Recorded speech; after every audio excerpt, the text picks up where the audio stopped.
Welcome to the podcast where we track down Australian war veterans, have a chat with them, and hear their stories. I'm Alex Lloyd, and this is Life on the Line. Survival was the rule of the day. My jaw was broken. I could feel my molars in the centre of We my weren't out there mouth. to take country. We were out there At the end of the day, everyone That was our job. wearing green is a soldier. We lost communication. Getting yourself blown up does some interesting things to you. A place like the Middle East is constantly There's changing. quite enough pressure What when we you do there is deploy and constantly everything. changing. We killed Dave. And this, the thing was our own minefield. He held me up with a broken whiskey bottle and machete. Battle for Australia. For Life on the Line, Thomas Kaye spoke with Adrian Clunies-Ross in Adrian's home in Canberra. This is their talk about Adrian's long career in army training, deployments to Vietnam, and other highlights. Enjoy.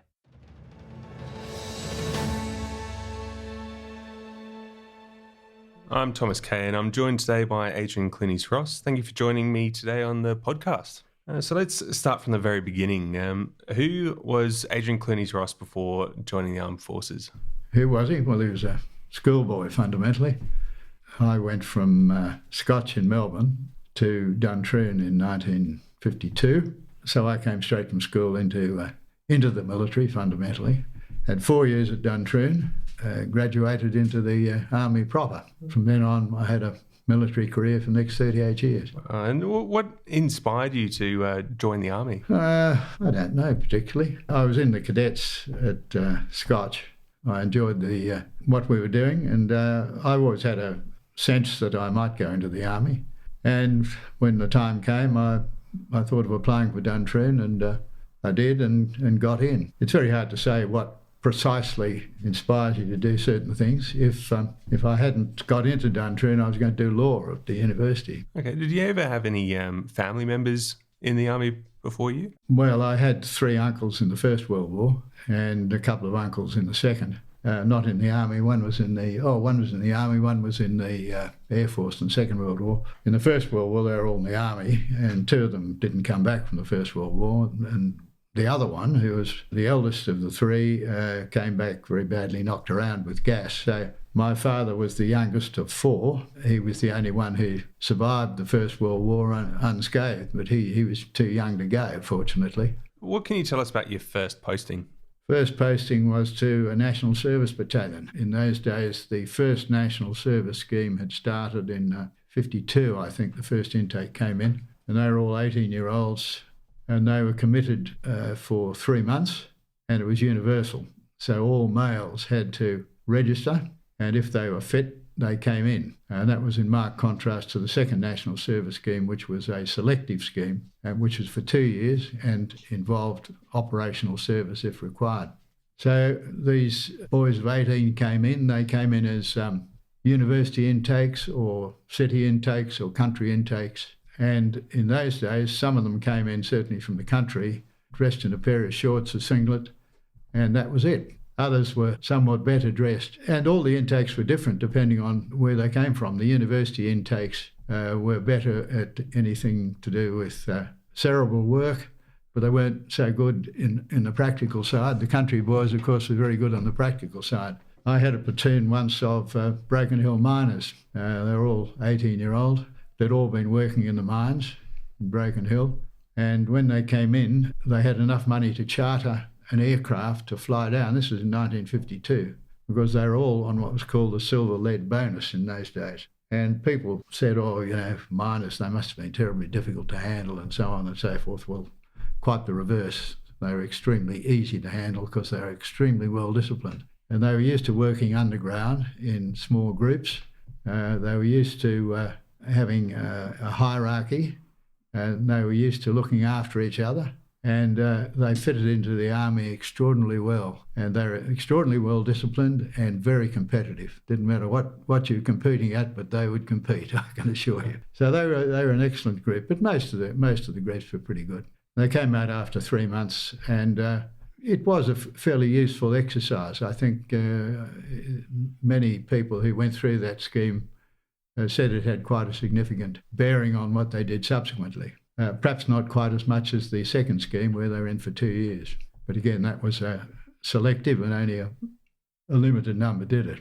Following on from the National Service, where were you posted? I was posted to the 1st Battalion, the Pacific Islands Regiment in New Guinea, headquartered in Port Moresby.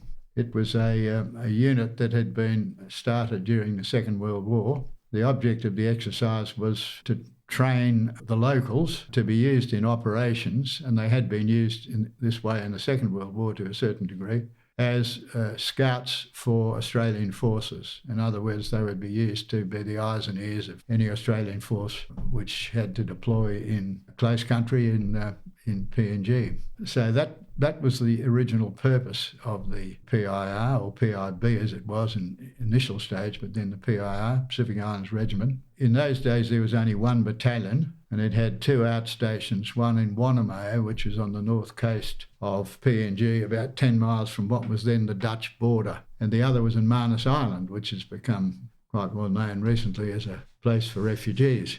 So they had the 2 outstations, and most people did a certain period of time on each of those outstations. I did both Wanamayo and Manus. They are very different. Wanamayo is very isolated. Apart from the company of PIR, there was a Catholic priest lived across the bay. He'd been there for since the Second World War. And occasionally there was what was called a lick doctor, a paramedic from the administration who lived close by, and that was it. And there was nothing else for a considerable number of miles in all directions, apart from the capital of Dutch New Guinea, Hollandia, which was across the border. What was it like training the locals? Oh, very different. Language of the regiment was Neo-Melanesian or Pidgin, and most of them spoke Pidgin. Some spoke some English, which they'd learnt in mission schools, but not many. How did it go with the connection between the Australians and the Papua New Guineans while training? Oh, it was perfectly okay. They accepted the fact that we were there and we were running the show, we were paying them. There didn't seem to be much difficulty, but there was occasionally you'd get some activity which caused consternation. One particular exercise, when we were up at Wanamayo, we used to communicate with Moresby twice a day, once in the morning, once in the afternoon. One particular occasion, I think it was a Sunday actually, we'd communicate in the morning and everything was okay. And during the day, some of the troops came up to us and said there's been big trouble in Port Moresby. And sure enough, when we got on the radio late in the day, there had been big trouble in Port Moresby. So they had some method of communicating with each other, and I don't know, never worked out how it was, but they did know. What had happened was one of the troops had been attacked down in the local market in Moresby. The troops in Moresby had decided they were going to take some action. So on the Sunday morning, they dressed up in their number 1 gear and they all marched out the gate. Someone came into the mess and said, well, they're all marching towards Moresby, which was quite a long way away. So they all marched down the road, marched past the headquarters of PNG at Murray Barracks, and the new commanding officer of PIR, who was there at the time, got out on the road and tried to stop them, and they took no notice of him because they didn't know him. And that's one of the interesting features of service in those days. If they knew the Australian officer, it was a totally different story. If they didn't know him, they didn't really worry about his rank or anything else. And he failed to stop them, and they marched down to Kaye and started to take on the locals. Well, this caused quite consternation amongst the European population in Moresby, because some people claimed that, there was rape and insurrection was about to occur, which was nonsense. It was purely a matter of taking action against people who'd done something to one of their own. Subsequently, they were all, those who had fought at Kaye were hauled up before the beak, and they took the magistrate out to Rama Barracks, which was the headquarters of the regiment, and they brought the local police in. Now, the local police and the army didn't like each other, so it was a very bad mistake bringing the police in. They lined all these fellows up outside the magistrate's office, and they marched. Each was marched in and individually, and was asked, "Did you fight at Kaye?" And those who had fought at Kaye said no, and those who hadn't fought at Kaye said yes. Now you can work out why they did that. I don't know, but they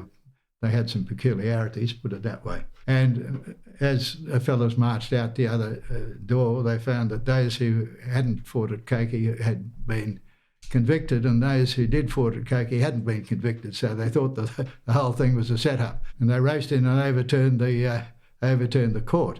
Well, that created even more consternation amongst the local people, local Europeans.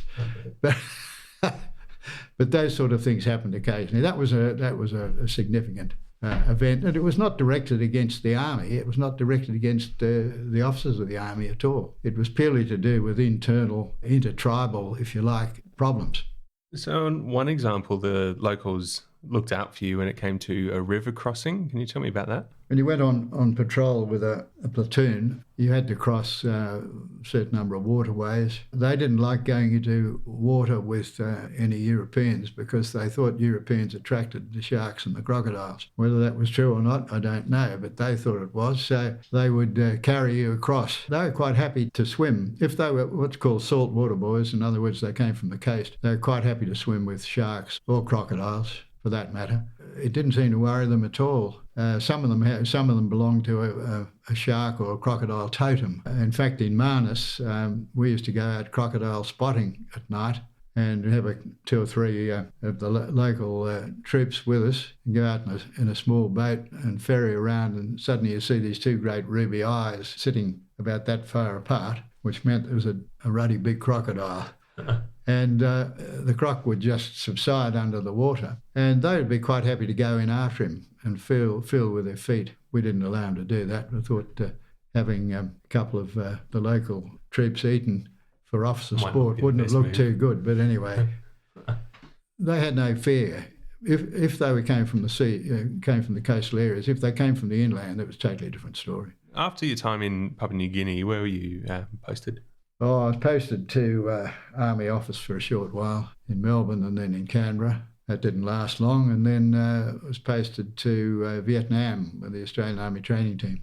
What was your role there in Vietnam? The first group that went to Vietnam was a group of 30. When we got there, we were split up into various locations, and we were part of American advisory units. At that stage in Vietnam, there were about 12,000 Americans. There were no operational units as such, in other words, no infantry battalions, those sorts of things, but the Americans were doing quite a lot of operational work. For instance, all the helicopter operations that were done by the South Vietnamese were flown by US Marines. The Americans were doing all the administration and providing the Vietnamese with logistic support and also advisory support. So our job was actually to act as advisors, so-called, in a training establishment. So we were all split up into various different locations, and we were then required to assist the Vietnamese in their training. We were located alongside a Vietnamese regiment, which in our terms was a brigade,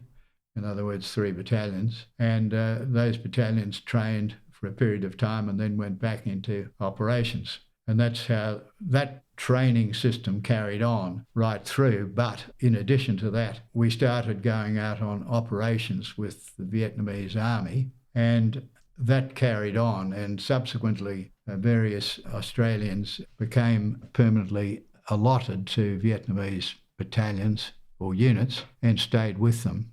And we had to deal with them through interpreters. Now, if you're dealing through interpreters, if the interpreter is of a lower rank to the Vietnamese officer you're talking about, there is no way that any criticism will ever be passed over by the interpreter to the fellow who's more senior. It would be very difficult for the interpreter in due course if he did.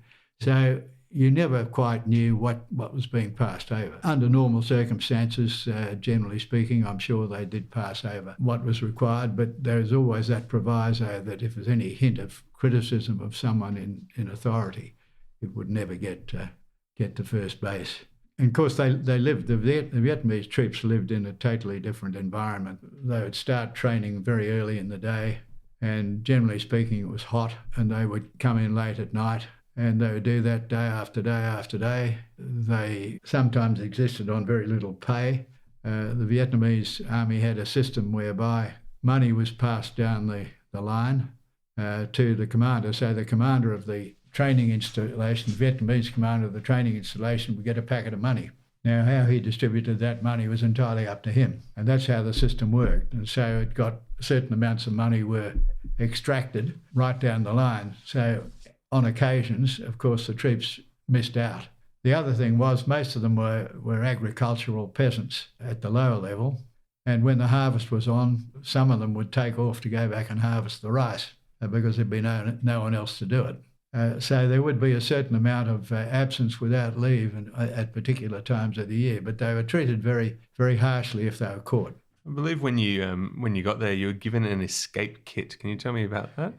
We were close to the border with North Vietnam, and the thought process at the higher level was that here you had a country which was divided, and it was a mirror image of Korea. And what had happened in Korea was, of course, that North Koreans had invaded and then been assisted by the Chinese. So the thought was that if they came, they were going to come across the parallel and invade the south. It didn't happen that way. They did come across, but not across the parallel. They came round the back through Laos in due course.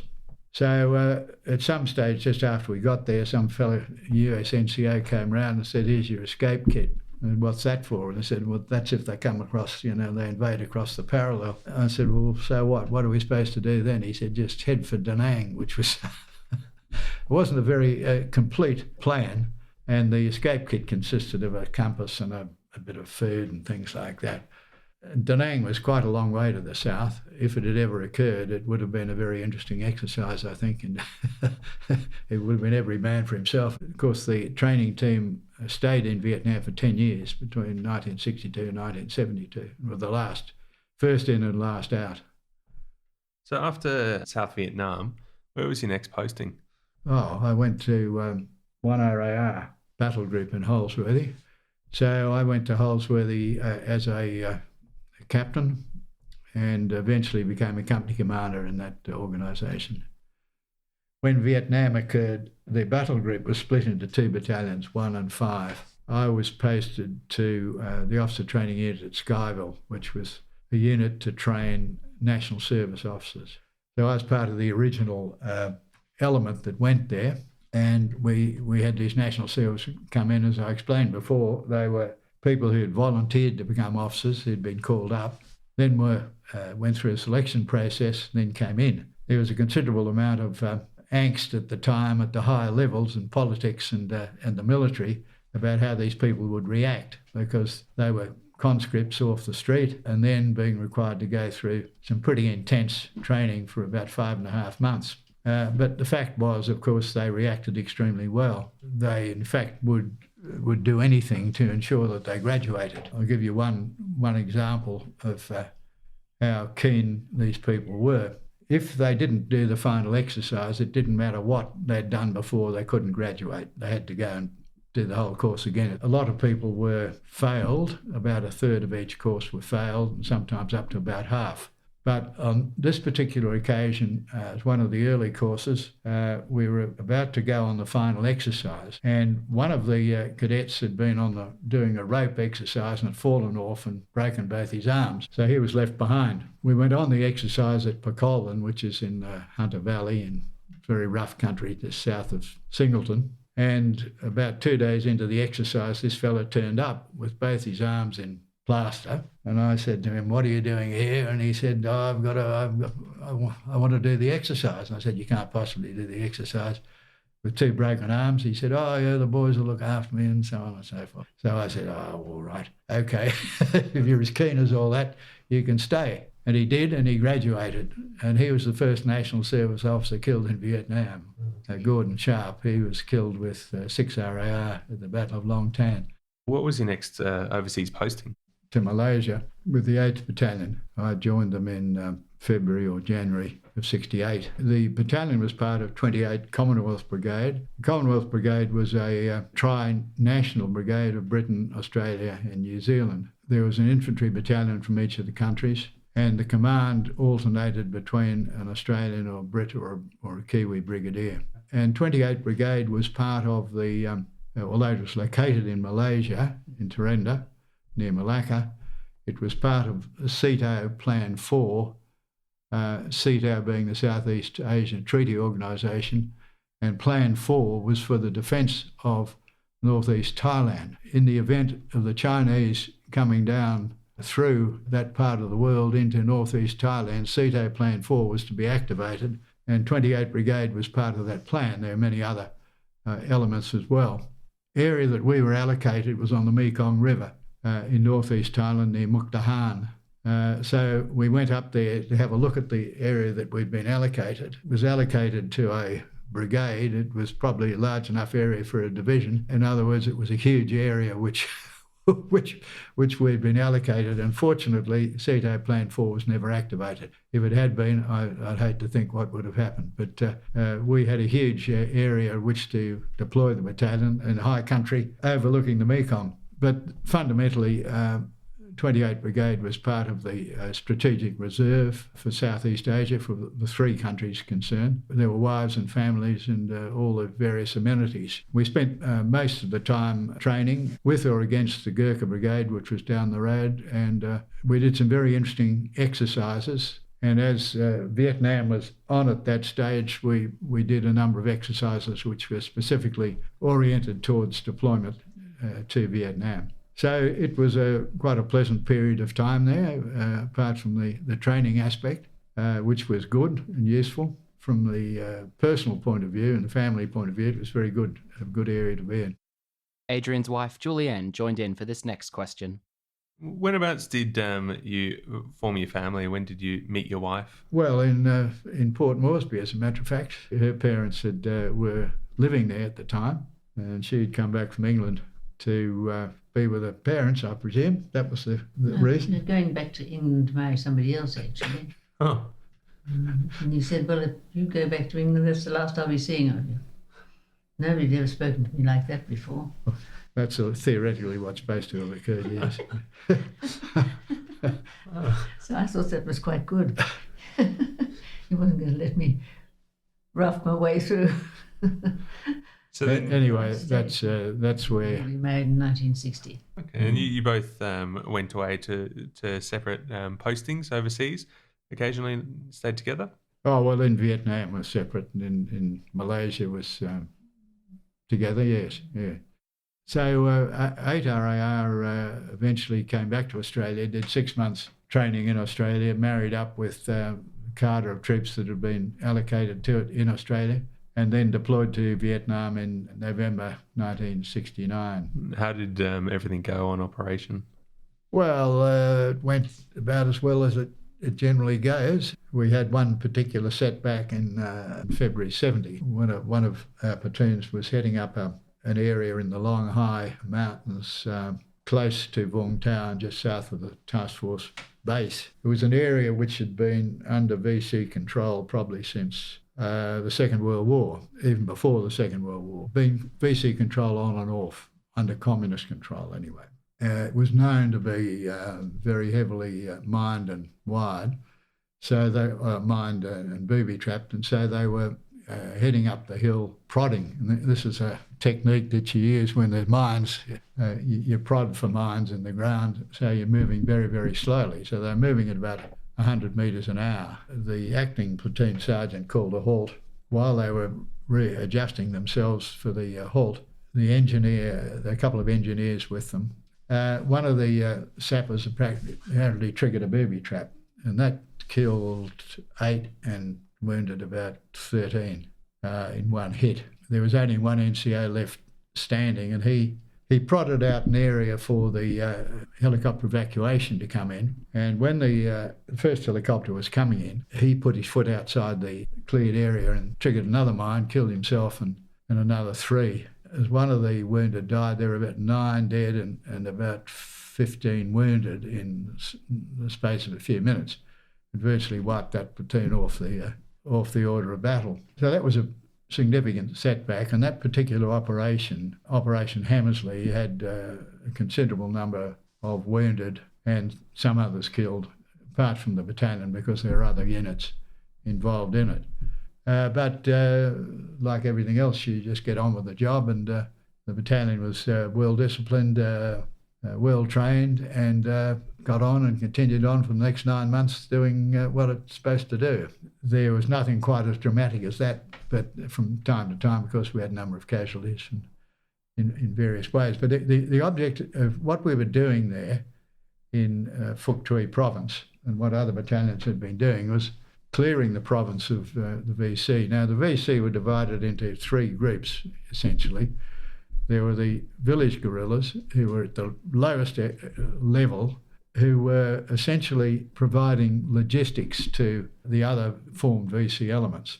Then there were the provincial units, which were organised as battalions, and then there were the North Vietnamese, who would occasionally put in an appearance, as at the Battle of Long Tan, and they were formed as a regular army, essentially. The provincial guerrillas in the middle level were in battalion groups and were organised, but they were not organised as an army as such. The Australian exercise in Phúc Thuy was to clear the Phúc Thuy province of any VC elements. While we operated in Phúc Thuy most of the time, occasionally we would operate outside in adjacent provinces, but that province was peculiarly an Australian exercise, and although Americans, we had some American support, artillery support, and other support from time to time, it was fundamentally an Australian area. So most battalions were involved in doing pretty much the same sort of exercise. The 8th Battalion, our commanding officer, had decided that there wasn't much point in meeting up with bunker systems and trying to charge into bunker systems, which caused a lot of casualties. And he thought that a better system was to try and get round the populated areas and prevent the VC contacting the locals, because in counterinsurgency, the contact of VC with the locals is the key element. It had been in Malaysia some time before, and if you can keep the VC elements away from the local population, then they can't exercise any control over them. So his view was that you get around the populated areas and you prevent these people making contact, and generally that was pretty successful. So we had quite some considerable success in doing just that. It wasn't a new concept, but it was a concept that was reborn, I suppose, to some degree in Vietnam. And following your time in Vietnam, what happened next? I came back with the battalion to Enoggera in Brisbane. About 6 months later, was posted to America, to the US Army Command and General Staff College, which was the Army Staff College in our terms, at Leavenworth in Kansas. So we did a year there, and then did 6 months down at the School of Infantry in Benning in Georgia. The School of Infantry, just to give you some idea of the scale of US activity, there were 38,000 uniformed personnel on that base, 38,000 uniformed personnel, let alone wives and families. And that was one base. So they had a demonstration brigade there.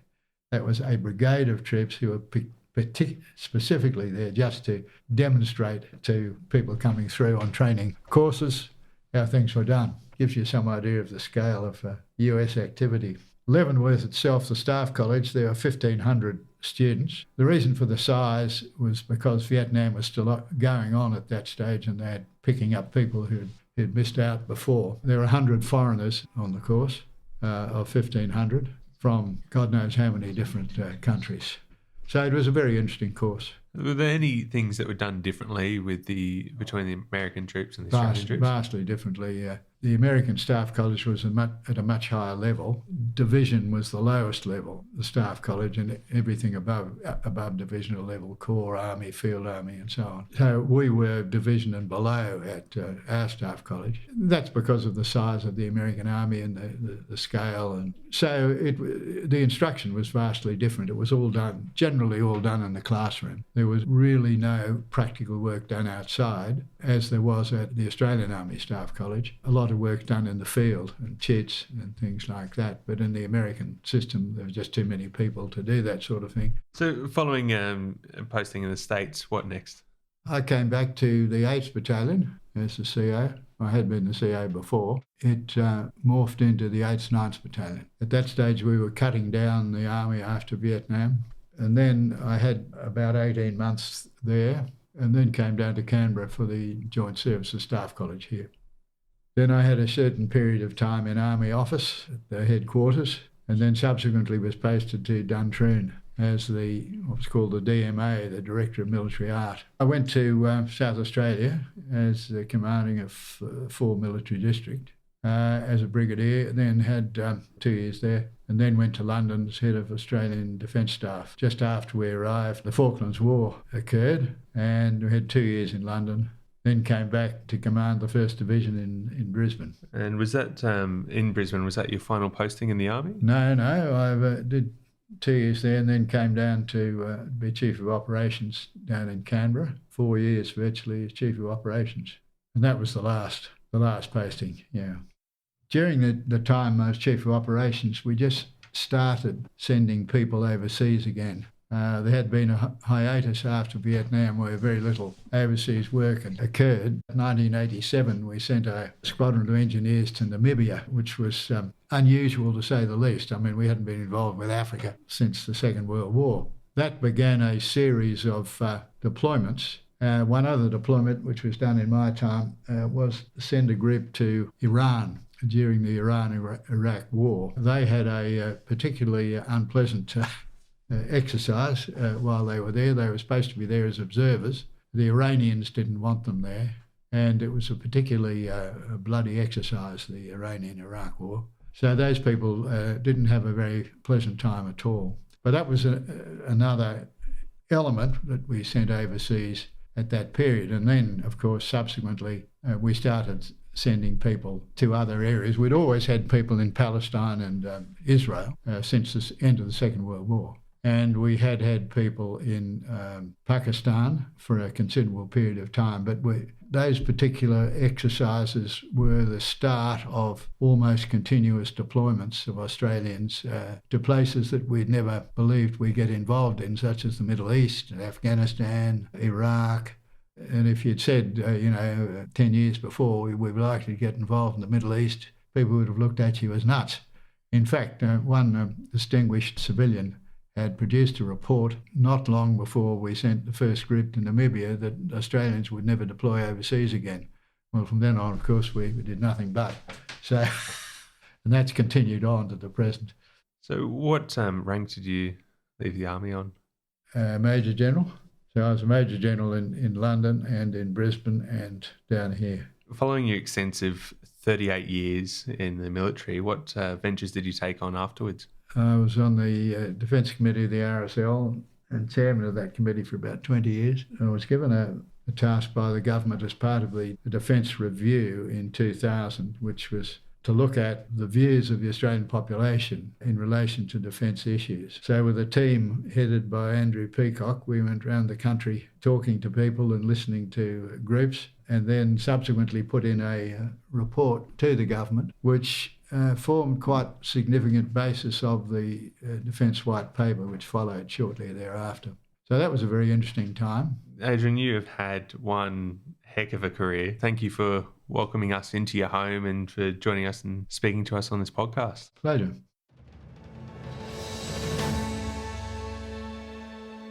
That was Thomas Kaye speaking with Adrian Clunies-Ross. If you're not, make sure you're subscribed to the podcast. We have an interview with an Australian veteran out every Tuesday and bonus episodes on Fridays. Do reach out to us on social media too. You can like us on Facebook at Life on the Line Podcast, follow us on Instagram at Life on the Line Podcast, and follow us on Twitter at LOTL Pod. And if you know a veteran serviceman or servicewoman with a story to tell, please get in touch. We would love to have them on the podcast. Life on the Line is brought to you by Thistle Productions. Artwork by Big Cat Design, music by Dan Van Werkhoven. Thanks for listening, and lest we forget.